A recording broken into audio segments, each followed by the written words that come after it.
bu chuvalchanglarda hech qachon erkak irg'ochisi bo'lmaydi. Do'stlar, bu ko'rib turganlaringiz oddiy chuvalchanglar emas. Inson salomatligi uchun, dehqonlarimiz uchun foydali bo'lgan biogumusni ishlab chiqarib beradigan Kaliforniya qizil yomg'ir chuvalchanglaridir. Do'stlar, bu chuvalchanglar Kaliforniya qizil yomg'ir chuvalchanglari bo'lib, organik chiqindilar va go'nglarni qayta ishlab, sifatli biogumus ishlab chiqarib beradi bizga. Bu chuvalchanglar har 7-10 kunda tuxum qo'yadi.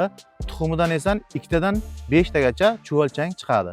Bu chuvalchanglar 3-4 oy mobaynida voyaga yetib, ular ham tuxum qo'yib boshlaydi va 3-4 oyda 2-3 barobargacha chuvalchanglar ko'payishi mumkin do'stlar. Do'stlar, qo'limda mana bu ko'rib turgan chuvalchanglaringiz bir kunda o'z vazniga teng bo'lgan biogumus ishlab chiqaradi. 1 kilogramm chuvalchangda 1000 dona chuvalchang bo'ladi. Ya'ni o'rtacha hisoblaganimizda 1 kilogramm chuvalchang kuniga yarim kilodan 1 kilogacha biogumus ishlab chiqaradi do'stlar. Videomiz sizlarga yoqayotgan bo'lsa, bir dona like bosib qo'ying. Yana ham videoni davom ettiramiz. Do'stlar, chuvalchang haqidagi eng qiziq ma'lumot joyiga keldik-da. Bilasizmi, bu chuvalchanglarda erkak urg'ochisi degan narsa bo'lmaydi. Bular ikkalasi ham bir-biri bilan qo'shilib, bir-biriga urug' qo'yadi. Shuning uchun chuvalchanglarning ko'payishi juda ham tezlashadi.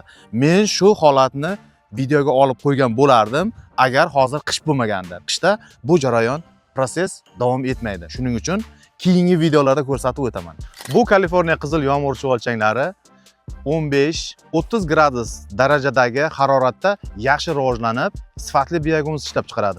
Shuning uchun chuvalchanglarga birinchi navbatda yaxshi sharoit yaratib berish uchun go'nglarni to'g'ri tanlashimiz kerak. Ikkinchidan, namligiga e'tibor berishimiz kerak. Uchinchidan, quyosh nuridan saqlashimiz kerak bo'ladi. Ayniqsa yozgi kunlarida kunlar qizib ketishi oqibatida go'nglar qiziydi. Bu yerda esa go'ngda oziqa tayyorlashda muammolar bo'ladi.